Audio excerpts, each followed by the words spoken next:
Alright boys, today is going to be a day in the life with the tech that I use. Not sure how this video is going to go considering this is a tech review, B-roll, cinematic, product review type of channel. But everyone's been wanting a day in the life, so I figured I'm going to show you the tech that I use every day throughout my day. We'll see how it goes, guys. If you guys like it, hit that like button. Let's go about the day. Awesome, guys. So jumping straight into it. For my workouts, I typically use my iPad Pro 11-inch. I believe this is the 2020 or maybe even 2021. It's not the M1 chip iPad Pro. It's literally the one right before that. And then I'm rocking the Beats Fit Pros. As you guys know, the trusty, handy Apple Watch. This is pretty much my go-to tech for activities, anything active, especially workouts in my garage. I do functional fitness, CrossFit. I used to have a CrossFit functional fitness YouTube channel before this. Go check that out if you guys haven't. I believe it's under shots_G. That's also my Instagram name. But basically the iPad pulls up my workout plan. Right now I'm currently doing March on training, and then I do the split screen with my timer, and that's kind of how I keep track of my set, how much rest to go in between depending on the protocol for that day's workouts. Today is just a little bit of push presses, some power cleans, some squat cleans. I didn't film everything, which I was kind of bummed about. I really wanted to show you guys some more workout stuff that I incorporate, but as you guys know, I literally incorporate tech, fitness, and just active outdoor stuff. I'm into mountain biking, I'm into jiu-jitsu, I'm into dirt bike riding. So all this stuff just makes my life a little bit easier. Moving on, guys, after post-workout, I can just chill, watch my iPad, have my post-workout carbs and post-workout protein. After that, a few hours later, I decided to do some bike work. I wasn't feeling the hottest today for some reason, but I decided to, get after the bike work because I had a big ride planned for Sunday. Decided to get some fresh oil in there. And yeah, guys, basically what tech I use during this is just the iPad again, maybe the headphones if I want to throw in a podcast, and then my cell phone to either, keep some notes in there, etc. But I hope you guys like this type of content, and yeah, more of this to come depending on the feedback. Some of you guys wanted more moto content, so here it is.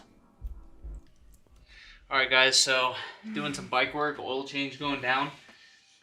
Got a ride tomorrow, and I'm 2 hours below my scheduled oil change. Decided I'd rather do it today rather than tomorrow.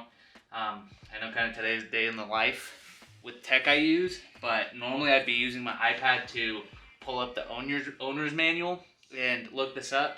I've done this. I think this is my second time now. Not on this bike, but just another bike and this bike, so I kind of remembered exactly what to do.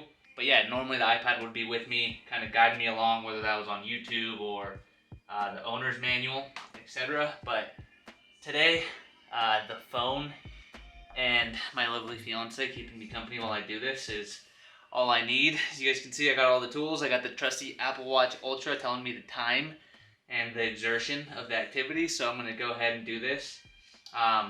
And I'll check back in with you guys a little bit later depending on what I do with tech. But to be honest, it's been maybe 6 hours since the last clip, and I haven't really done anything besides use my iPad and phone, which you guys have seen. It's been a very uneventful day. This video is probably going to carry on into tomorrow, so I'll check back in with you guys later. Alright guys, so quick little tip here.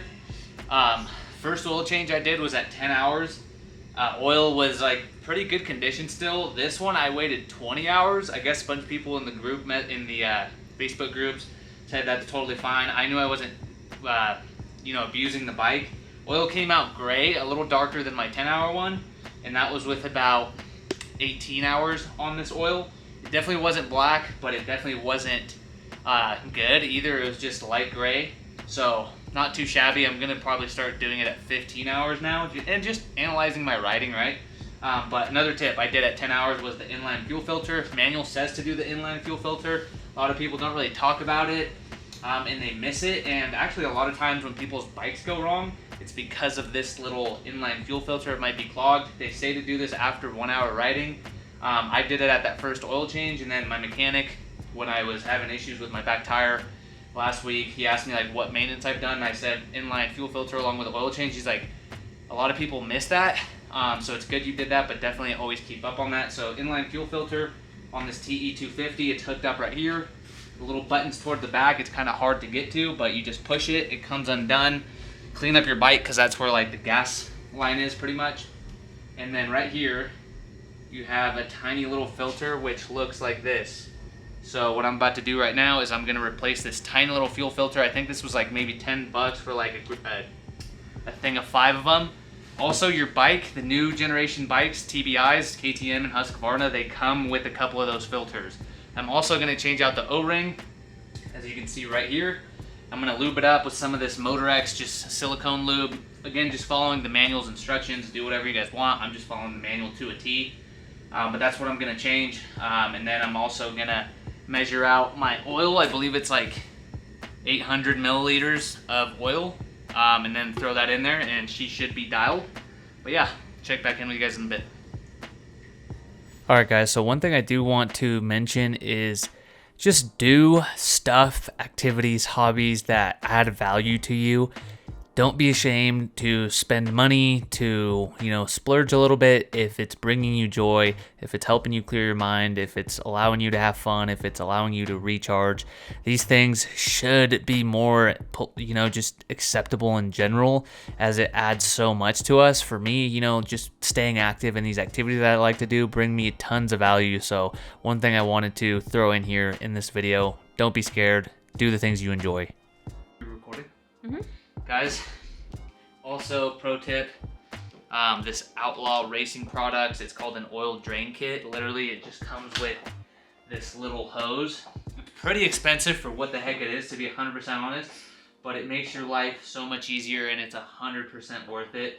Literally, you just take your drain bolt off, you screw this hose in it, lay it on its side, screw this in there, make sure the end cap is on, tilt the bike over, and take the end cap off of this and just let her rip and drain. No mess, no nothing. I was literally fixing up like a handmade like little waterfall out of aluminum foil and just making a mess last time. Not the last time, but the first time I ever did it. So getting this is just awesome. No brainer. Make life easier. So just gonna throw this back on.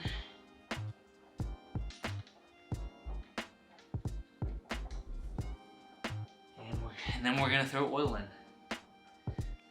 All right, so I had to whip out the old trusty iPad Pro owner's manual on here. Some people don't like it. I have like a freaking pretty much like a tech book here. So I'm just gonna see how much oil I need, and then we're good to go. Yeah. Now, having this iPad Pro literally is pretty much my guiding light to everything. Anytime I need to learn how to do something, I either look it up on YouTube, I look it up on the forums, etc. In this case, KTM Husqvarna makes an awesome just digital owner's manual, so I can just pop it up and do whatever I need to do there. I'm not super intimidated. A lot of this stuff I can do on my own. Gear oil, we got 0.8 liters on the dot to fill it up, so with that being said, guys, we live in 2024. In today's world, you can pretty much look up anything that you would like to learn. So if you're intimidated on, starting to work out, if you're intimidated on, buying a Mac because you've always had PC, if you're intimidated about, getting into mountain biking, if you're intimidated about, starting jiu-jitsu, whatever it might be, there's so much information out there nowadays that you can literally learn whatever it is that you want to learn. You can ease into it. You can also ease your mind that it's normal to be a newbie and a beginner, and that you'll eventually catch up. All right, 800 milliliters going in. Pro tip, make sure your funnel is clean before you put fresh oil in it, because I just learned that the hard way. And honestly, it was better just to waste the oil, dump it out, rather than putting dust and like bugs in here. So learn from me. So Apple Watch says it's 9:49 at night, so last minute decision to go. I wasn't feeling all that hot earlier, but I'm feeling good now and feeling excited. So alright guys, some 2-stroke oil, just topping up. Big pro, don't have to mix gas anymore, which makes things awesome. So just topping it up, making sure it's good. I've only filled this up like maybe 2 other times and I didn't even need to. You have a little light that comes on when you need to fill it up, but I haven't had that light come on ever because I just kind of time to time kind of make sure it's filled up. So all you got to do, this cap, the little locking mechanism, this thing's not going anywhere. Locked and loaded. Boom, we're good to go. Fresh oil, fresh inline fuel filter, fresh 2-stroke oil. We're good to go. We're pretty dialed, so I'm just gonna take this with me in my riding bag, the 2-stroke oil. You never know when you might need it, so this will go with me in my bag, as well as chain lube, and then I'm gonna take some like just regular silicone lube with me just to keep in my gear bag. But that's what I'm gonna be doing. So yeah, all loaded up. Gas tank. Got a pump because I'm still running tubes. Check that out. There's still snow in the mountains.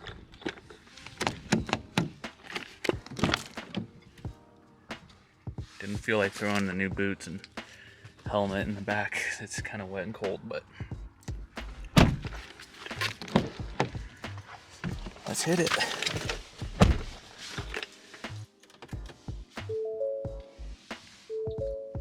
Let's hit the road, y'all. Alright guys, so jumping into the riding footage. This was a Sunday ride. This was my first just big group ride with a bunch of people. I literally just hit up some guy that I follow on Instagram that rides in my near the area, near my hometown pretty much.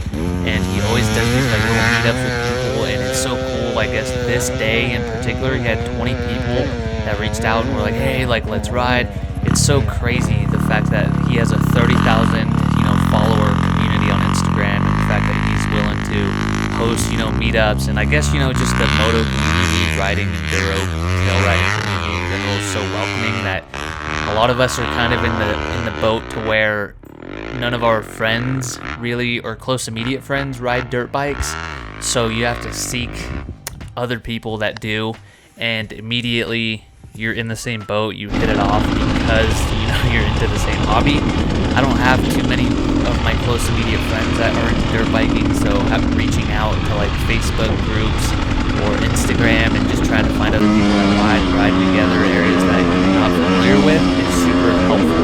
If that sounds like you're in the same boat, guys, I wouldn't be too intimidated to reach out to other people that you can ride with. Just hit them up, say, hey, I need some guidance, or hey, if you want to ride sometime. I'm in a bunch of Facebook groups, just depending on different areas, or even just different bike models, and people are always, sharing their location, where they're going to ride, and they're always super welcoming. A lot of times, it's not safe to ride solo. A lot of times it's fun to ride solo, and a lot of times you just want to ride with other people. It's a lot more fun. In this particular case, I only knew one other person. I took my cousin with me. We met up with 20, group of 20 strangers that we had never met before. We immediately hit it off. We were talking about the gear we had, the bikes, how we liked it, 2-stroke versus 4-stroke, the type of trail riding we like to do, how long we've been riding. It just felt just so natural, and we immediately got after it. We rode some desert, windy snake trails. We rode some hill climbs. We went to the top of this mountain where there was snow and, trees, and we went back down into this canyon, which was my absolute favorite part of the ride. And again, just talking about, just random stuff, life, what we do for work, other hobbies, how we got into dirt bike riding. I got into it via mountain biking, been mountain biking for the last 3-4 years, and I wanted to be able to explore a little further.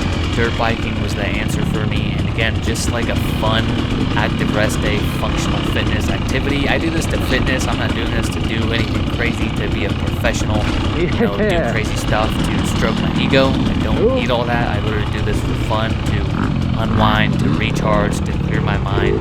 So that's the exact approach I take. I do get out of my comfort zone from time to time. That's just how you get better at things, but also I stay within my abilities. And if I don't feel comfortable doing something, I definitely don't do it until I progressively work up to it. Just like anything else, you need practice, you need reps, and break things down, slowly. So if you're looking into getting into a new hobby, I would just say, just do some research on YouTube, do some research on the internet, just like you would for a new piece of equipment. A ton of you guys found my channel for the Xbox Series S, just like you guys found my channel and watched my videos on it, watching me, use it, set it up, recommend it, how I liked it, would I, recommend it at that price point, would I still recommend it in, 2 years later down the road. just like you guys did all that for, you know, that tech product, do the same for hobbies, man. If you want to change your life, if you want to add you know, a healthy, good habit to your life, do the same. Jump on YouTube, jump on, you know, forums, jump on Facebook, ask questions, reach out to people that are currently doing it. I guarantee you people love to talk about the things that they're into. They're going to be more than happy to give you some information, give you some insight, so don't hesitate to reach out. If any of you guys, you know, are looking into getting into functional fitness, if you're looking into getting into mountain biking or even dirt bike riding, feel free to hit me up on Instagram, SHAWTS_G. I am always happy to answer questions, to, you know, give you guys recommendations, how I would do things, where to find resources, etc. So definitely, guys, don't be afraid. It's always kind of intimidating. I was super intimidated with getting a dirt bike. I rode a dirt bike maybe once or twice before in my life when I was a young kid.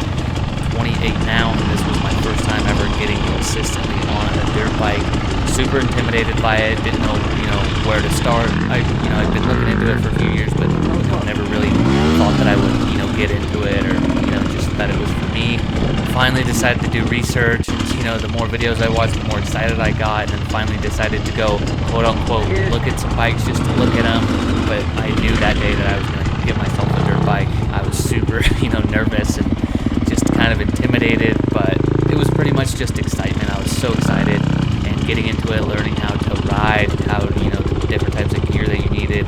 Don't overthink it, guys. Just get yourself, you know, some good protection, you know, boots, helmet, goggles. That's all you need. I had entry-level gear when I first started: $100 boots, $100 helmet, $30 goggles, and that's pretty much all I rode with.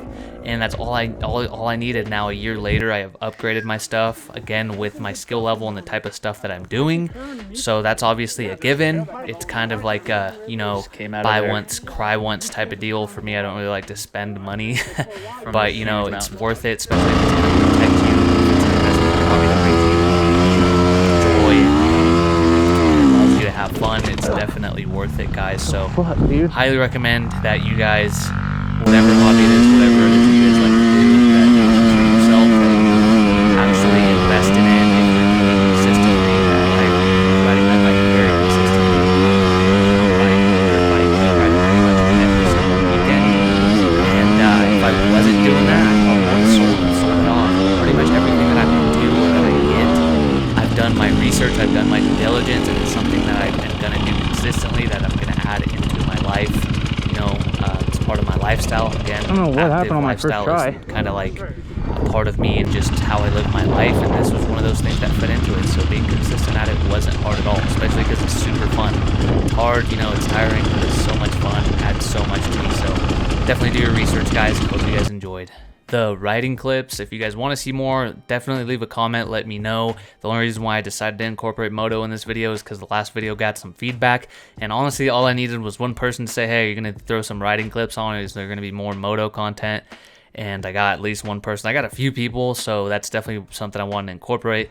Anyways, got home, decided to check out some of the footage that I took on the GoPro Hero 8. Again, you know, going back to the not needing the latest and greatest. I've had this GoPro since it came out, you know, the GoPro Hero 8, and I believe it was like a year older at the time. Still running great, still gets amazing shots. And then, you know, just hooking it up to my iPad or my iPhone, either via wirelessly or via this little adapter that I have that fits both, you know, standard SD cards or the micro SDs. And yeah, that's pretty much what I did. All right, guys, so it is Tuesday now, Tuesday night, Tuesday afternoon. We went riding on Sunday. I got my bike all cleaned up, got her nice and fresh, did a fresh clean, chain degreased, chain lubed, and then we lubed up, silicone spray all the pivot points, levers. Got the new Tech 7 Enduros. So got that grip all nice and washed up and dried up. Absolutely loved these boots on the ride. It was my second ride with them. Testing them out. Definitely recommend these boots. You can definitely tell the difference on a quality boot versus my $100 O'Neills that I can't really see versus my $100 O'Neills that I learned on. So these are the O'Neill Element boots, plastic. You can see, not really grippy, but honestly, they did the job for what I needed them for when I first got into riding. But I can definitely tell the difference going from these to these bad boys. Definitely worth the upgrade, but these are also definitely a good boot. Definitely recommend them to any beginner riders, intermediate, for $100. So day strain from the ride on Sunday was a 7.5. I was absolutely exhausted. Again, Apple Watch lasted me the entire ride. It tracked everything. We probably rode for like 4 hours. We were out there from 9 a.m. to like 1:30. A little bit of a different video, but thank you guys so much for watching. Thank you to all those that made it to the end of this video. I really don't know how these videos are gonna do, but it's something I enjoy. I'm making these videos for fun, creating, documenting. So thank you guys so much for watching. More videos to come. Hit that like button, hit that subscribe button, guys. I'll catch you guys in the next one.